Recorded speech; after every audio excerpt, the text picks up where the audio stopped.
আসসালামু আলাইকুম। Sky by presents goal of the ডেতে সকলকে আমন্ত্রণ। এমবাপ্পে যখন বিশ্বকাপে কোনো গোল দেন, কিছু কিছু গোল দেখে অনেকে বলে ওঠেন যে এইরকম গোল শুধুমাত্র এমবাপ্পের পক্ষে দেয়া সম্ভব।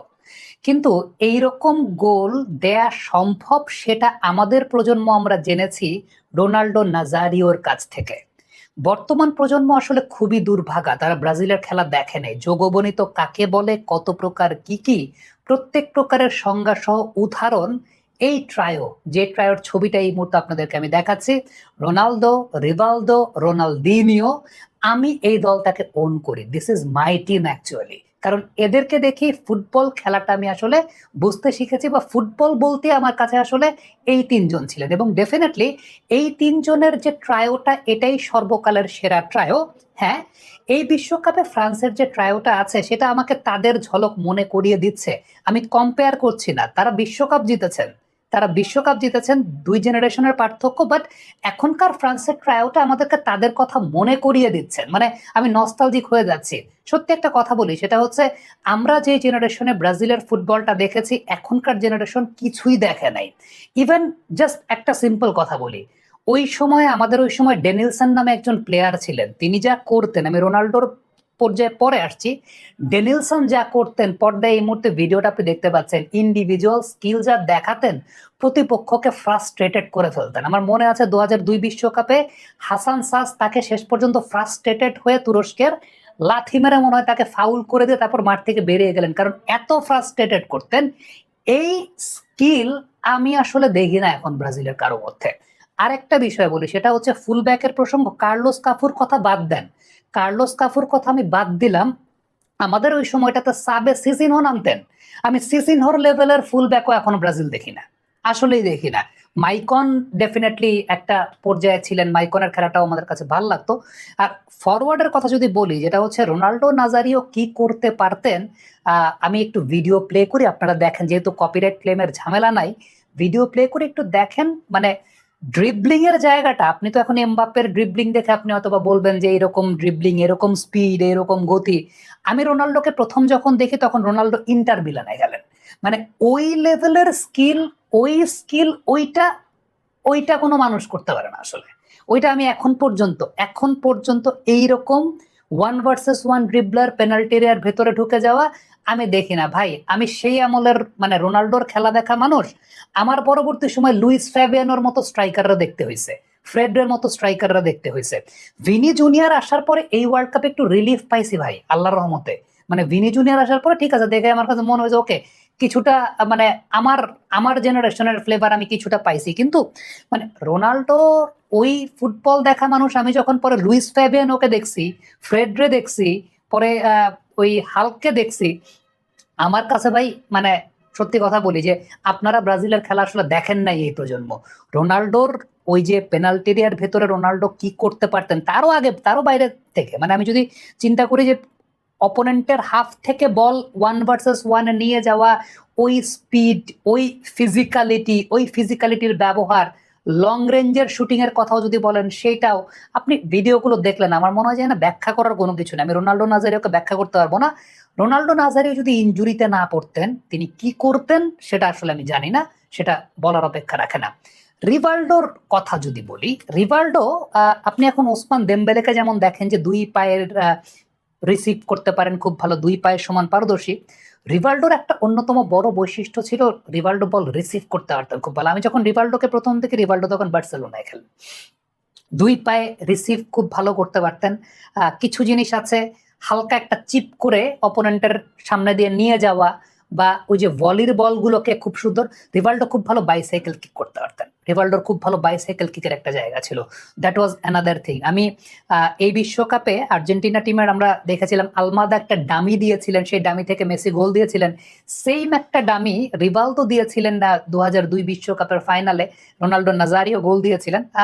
রিভালদো মানে খুবই আন্ডাররেটেড ছিলেন। হ্যাঁ, রিভালদো একবার একটা অভিনয় করছিলেন, সেটা 2002 বিশ্বকাপে তুরস্কের সঙ্গে ওই ম্যাচটাতে রিভালদোর একটা অভিনয় ছিল। মুখে ধরে বসে পড়ছিলেন ওইটা। পর তুরস্কের ওই প্লেয়ার, আমার নাম মনে নেই, ওটা খুব সম্ভবত কে জানি ছিল, ঠিক আমার মনে নেই। তাকে মনে হয় পরে লাল কার্ড দিয়ে দেওয়া হয়েছিল, এবং ব্রাজিল পরবর্তী সময়ে সেইখানে ম্যাচটা জিতছিল। সেটা একটা বিষয়। বাট রিভালডো যেইভাবে আসলে তিনি রোনাল্ডোর সঙ্গে থাকতেন, মানে এই ডুওটা দ্যাট ওয়াজ অ্যানাদার লেভেল, মানে যোগবনিত যাকে বলে আসলে। রোনালদিনহো স্ট্রিট ফুটবলে যেটা করা হয়, বল হোল্ড করে এক ধরনের কারুকার্যতা, আপনি যদি চিন্তা করেন ফুটসালে যে কাজগুলো রোনালদিনহো 2002 থেকে 2006 পর্যন্ত যা করেছেন, 2002 থেকে 2006 পর্যন্ত যা করেছেন এইটা আর কেউ কোনোদিন করে দেখাইতে পারে নাই। সমস্যার জায়গাটা হচ্ছে রোনালদিনহো কনসিস্টেন্সিটা ধরে রাখতে পারেন নাই। 2006 ওয়ার্ল্ড কাপটা রোনালদিনহো আসলে মানে পারেন নাই। এটা এটা আজও আজও আমাদের কাছে একটা বড় রহস্যের জায়গা, যে মানে ওই সময়টায় তার লাইফস্টাইল নিয়ে অনেক কথাবার্তা ছিল, বাট তার আগ পর্যন্ত 2002 বিশ্বকাপেও কিন্তু রোনালদিনহো আসলে হন নাই। এরপর থেকে রোনালদিনহো যা করেছেন এইটা এইটা আমি কাউরে করতে দেখি নাই। আপনি যদি সর্বকালের সর্বশ্রেষ্ঠ ফুটবলার বলেন, ডেফিনেটলি আমি মানি সেটা Lionel Messi, because of his consistency. Messi 20 বছর ধরে একইভাবে নিজেকে কনসিস্টেন্টলি মেনটেন করে গেছেন, তিনি সেভাবে ওই জিনিসটা বহমান নিয়েছেন, সময়ের সঙ্গে নিজের রোল পাল্টেছেন। বাট ওই 4 বছর রোনালদিনহো যেটা করেছেন, ওই 4 বছর রোনালদিনহো যেটা করেছেন, আমার মনে হয় যে মেসিও রোনালদিনহোকে গুরুই মানেন ওই জায়গাটায়। বাট রোনালদিনহো সর্বকালের সেরা ফুটবলার হতে পারেন নাই, এটা বিকজ অফ হিজ কনসিস্টেন্সি। তিনি ওই 4 বছরের জন্যই একটা জায়গা ছিলেন। বাট এটা এটা এটা আমার আমার লাইফের ব্যক্তিগতভাবে আসলে প্রথম ছ্যাঁকা খাওয়া একটা অভিজ্ঞতা ছিল 6 ওয়ার্ল্ড কাপটা। মানে ভাই, আদ্রিয়ানো, রবিনহো, এমারসন ক্যাপ্টেন ছিলেন মনে হয় সেই সময়টাতে, কাকা, রোনাল্ডো নাজারিও, ওই ওয়ার্ল্ড কাপটা, যাই হোক এটা এটা এটা নাই বললাম। বাট এই যে ট্রায়োটা আসলে আমরা ফুটবল খেলা শিখেছি, দেখেছি, একদম ধরেন 99 থেকে শুরু করে 2002 পর্যন্ত বা 2005, 4, 5, 6 পর্যন্ত যদি চিন্তা করে দেখি, আদ্রিয়ানো রবিনহোরা আসার আগ পর্যন্ত যদি চিন্তা করে দেখি, এই ট্রায়োটা that was something else.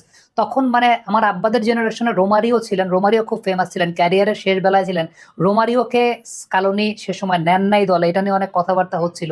Scaloni এই ট্রায়ের উপরই ভরসা রেখেছিলেন এবং ব্রাজিল আমার মনে আছে হন্ডুরাসের সঙ্গে ম্যাচ হারে, এরপরে ব্রাজিলকে মনে হয় খুব সম্ভবত ওয়ার্ল্ড কাপটা কোয়ালিফাইং রাউন্ড পার করে, মানে প্লে অফ খেলে মনে হয় ব্রাজিলকে ওই ওয়ার্ল্ড কাপটা খেলতে হয়েছিল। ওই ওয়ার্ল্ড কাপটাতে জুনিনহো ছিলেন ব্রাজিলের ওই টিমটাতে, এডমিলসন ছিলেন ওই টিমটাতে, ডিফেন্সে লুসিও ছিলেন, গিলবার্টো সিলভারা ছিলেন, কার্লোস কাপু তো সেই জায়গাটায় ছিলেন। চায়না থেকে নিজের ব্যবসায়িক পণ্য সোর্সিং বা শিপিং করুন 10 বছরের অভিজ্ঞতা সম্পন্ন স্কাইবাইয়ের মাধ্যমে। আমি আসলে মানে সত্যি কথা, এখনকার যারা ব্রাজিলিয়ান সমর্থক আছেন তাদের জন্য আমার আসলে খুব আফসোসই হয়। যোগবনিত কি জিনিস এটা, এটা আসলে মানে দেখে নাই কেউ। আর রোনাল্ডো নাজারিও ইনজুরিতে না পড়লে রোনাল্ডো নাজারিও কি করতে পারতেন, তার স্কিলের জায়গাটা কি, মানে এখন আমরা এমবাপ্পের গোল দেখে আমরা বিমোহিত হই, আনন্দিত হই, but as far as skill is concern Ronaldo Nazario that level, মানে ওই বয়সে রোনালদো নাজারিওর যে মানে তার যে ড্রিবলিং, তার 1 ভার্সেস 1, এই 1 ভার্সেস 1 খেলা আমি আসলে তারা আটকানোই যেত না ওই সময়, তাকে আটকানো। আমি তো রোনালদো নাজারিওকে ইন্টার মিলান থেকে দেখছি, ইন্টার মিলান থেকে, এবং Ronaldo Nazario is that kind of player যে বার্সেলোনা, রিয়াল মাদ্রিদ দুইটা টিমেই খেলছে, বার্সেলোনা, রিয়াল মাদ্রিদ দুই টিমেই খেলেছে। যখন এল গ্যালাকটিকোস তৈরি হয়, ডেভিড বেকহামের পাস, রোনাল্ডো নাজারিওর রিসিভ, দেন গোল, রাউল ফিগোর সাথে রোনাল্ডো নাজারিওর যে কম্বিনেশন, মানে এটা আনবিলিভেবল রকমের একটা ব্যাপার ছিল। এই প্লেয়ারটার ব্যাপারে আসলে বর্তমান প্রজন্ম অনেক বেশি জানে না, দেখে হয়তো বা মানে দেখা যায় যে মানে সবাই ব্রাজিলের কথা বলে, কিন্তু ভাই আমার আফসোসের জায়গাটা সবচাইতে বেশি, কারণ আমি রোনাল্ডো নাজারিওর খেলা দেখা মানুষ, আমি রোনাল্ডো নাজারিও, রোনালদিনহো আর রিভালদোকে দেখে খেলা শেখা মানুষ। সেই মানুষ আমি যখন পরবর্তী সময় লুইস ফ্যাবিয়ানোদেরকে দেখছি ব্রাজিলের হয়ে খেলতে, এটা আমার জন্য আসলে চোখের বিষ। নেইমার ওই ক্যালিবারের প্লেয়ার হইতে পারতেন, নেইমার ওই ক্যালিবারে যাইতে পারতেন, বাট একটা ইনজুরি আমার মনে হয় ব্রাজিলের পুরো ফুটবলকে 2014 সালে কলম্বিয়ার ওই ডার্টি ফুটবল ব্রাজিলের ফুটবলকে আসলে 20 বছর পিছিয়ে গেছে। ওই একটা ডার্টি ফুটবলের জায়গাটা, যেটা নেইমার কিন্তু ওই ওয়ার্ল্ড কাপটা বেশ ওইভাবে, নেইমার কখনো ব্রাজিলের হয়ে কিন্তু খারাপ খেলেন নাই, এবং Neymar is that kind of player যিনি মানে রাইট ফুটেড প্লেয়ার হওয়া সত্ত্বেও তার লেফট ফুটে গোলের সংখ্যা কিন্তু 100টার বেশি, এটা কিন্তু একটা খুব ইম্পর্টেন্ট ব্যাপার। বাট নেইমার হইতে পারেন না, ওই লেভেলটা রিচ করতে পারেন নাই বিকজ অফ তার ওই একটা ইনজুরি, যেটা আমি বলবো যে ব্রাজিলের পুরো ফুটবলটাকে আসলে ক্ষতিগ্রস্ত করেছে।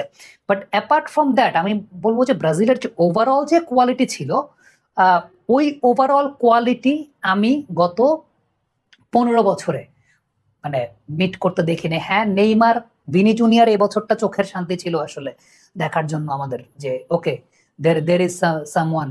মানে এখন আপনি যতই ম্যাথিউস কুনিয়া বা আমরা যতই প্রশংসা করি না কেন ভাই, ওই নাম্বার 9 পজিশনে আমি মানে রোনাল্ডো নাজারিও আপনি ধরেন, এটা সামথিং এলস। ইভেন আদ্রিয়ানো, আমি আদ্রিয়ানো লেভেলের কাউরেও দেখি না, আমি রবিনহো লেভেলের কাউরে দেখি না।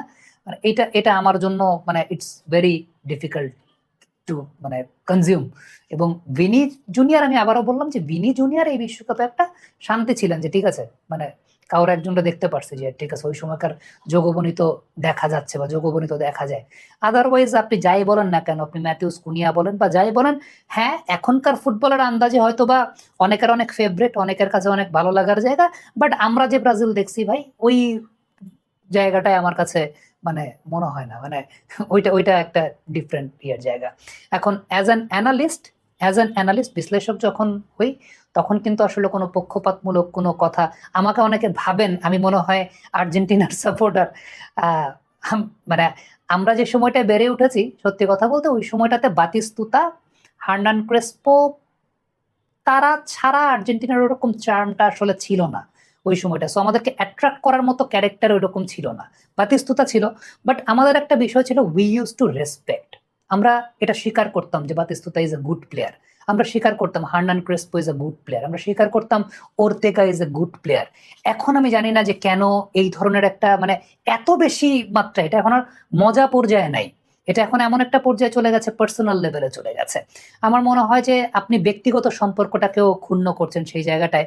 আপনি আজকে যেই বিশ্বকাপ খেলার জন্য, মেসি বিশ্বকাপ জিতলো না নেইমার বিশ্বকাপ জিতলো, আপনার কোনো কিছু কিন্তু যায় আসবে না, কিন্তু আপনি আপনার যেই বন্ধুর সাথে বা আপনি আপনার যে ভাইয়ের সাথে ব্যক্তিগত সম্পর্কটা খারাপ করছেন, আপনার আজকে রাতে যদি আল্লাহ না করুক বুকে ব্যথা উঠে, আপনার ওই ভাইটাই আপনার হাসপাতালে নিয়ে যাওয়ার জন্য সবার আগে আসবে। এই ব্যাপারটা কিন্তু মাথায় রাখতে হবে। এখন সেই সম্পর্কগুলোকে আপনি হারায় ফেলতেছেন। এটা it's a sport, it's an entertainment. আমরা যে জেনারেশনে বেড়ে উঠেছি, আমরা ব্রাজিলের সাপোর্ট করতাম, বাট আমরা উই ইউজ টু অ্যাকসেপ্ট যে কিছু কিছু ম্যাচে বাতিস্তুতা was better, Ortega use to be good player. আমরা রিকুয়েলমের খেলা যখন দেখতাম, রিকুয়েলমেকেও ভালো প্লেয়ার হিসেবে আমরা স্বীকৃতি দিতাম। এইখানে তো মানে দোষের তো কোনো কিছু নেই। এই কারণে মনে হয় আমাদের জেনারেশন আমরা লিওনেল মেসিকেও স্বীকার করতে জানি, এখানে আমাদের কোনো স্বীকার করতে কোনো প্রবলেমের আসলে কোনো কিছু নাই। আমি জানি না যে কেন এখন এই জিনিসগুলোকে পার্সোনাল লেভেলে গালিগালাজ পর্যায়ে, আপনার কারো থট, কারো এক্সপ্লেনেশন পছন্দ নাই হতে পারে, বাট সেটার জন্য আপনি কাউকে যদি গালিগালাজ করেন, কেন ভাই? এটা ব্যক্তিগত পর্যায়ে গেলে, এটা তো একটা স্পোর্টস, একটা খেলা। এটার সাথে ব্যক্তিগত খুব দুঃখজনক একটা ব্যাপার, বাংলাদেশে নাকি 11 জন মানুষ মারা গেছে। এটা কেমন ধরনের কথা হইলো ভাই? আপনি একটা খেলার জন্য আপনি আপনার ব্যক্তিগত সম্পর্ক, পরিবারের মধ্যে এরকম সমস্যা তৈরি হচ্ছে। আমি এগুলো আগে দেখি না, আমি 98 থেকে ওয়ার্ল্ড কাপ দেখি, আমি এরকম আগে দেখি নাই। আমি সত্যি কথা বলতে এরকম আগে দেখি নাই। এই জায়গাগুলো আর কয়দিন পরে মেসি আর ক্যাসেমিরো এক টিমে খেলবেন ভাই। মেসি আর নেইমার তারা এক টিমে খেলেন, মানে খেলেছেন একসঙ্গে। মেসি নেইমার বন্ধু, মেসি আর ক্যাসেমিরো এক টিমে খেলবেন কদিন পরে, একসঙ্গে খেলবেন। আর আপনারা এই জায়গা থেকে ব্যক্তিগত সম্পর্ক নিয়ে মানে টানাটানি করতেছেন। আমি জানি না যে ওয়াই ইজ দ্যাট। এটা এটা এটা এই জিনিসটা বন্ধ হওয়া উচিত আসলে। ফুটবল খেলা বিনোদনের মধ্যে থাকা, বিনোদনের মধ্যে থাকাটাই উচিত। ডেফিনেটলি ল নিয়ে এক্সপ্লেনেশন নিয়ে আবারও বলি, ভার, ভিডিও অ্যাসিস্ট্যান্ট রেফারি অনেক ইনকনসিস্টেন্সি দেখাচ্ছে। আবার ফিফার নিয়মগুলো অনেক পেঁচানো, অনেকে জানে না, যে কারণে অনেকের কাছে মনে হতে পারে যে এই নিয়মগুলো হয়তো বা ঠিক না, বা কিন্তু সবকিছু নিয়মের মধ্যেও যেমন হচ্ছে, আবার ঠিক তেমনি ভাবে ভারের ইনকনসিস্টেন্সিও দেখা যাচ্ছে, সেটাও দেখা যাচ্ছে। হোয়াট এভার, অনেক কিছুই হতে পারে, কিন্তু এইটা নিয়ে একজন আরেকজনের সাথে ব্যক্তিগত সম্পর্কের কেন অবনতি হবে, ব্যক্তিগত সম্পর্কের কেন অবনমন হবে, সেটা আমি আসলে জানি না। এটা এটা আমার বোধগম্য হয় না।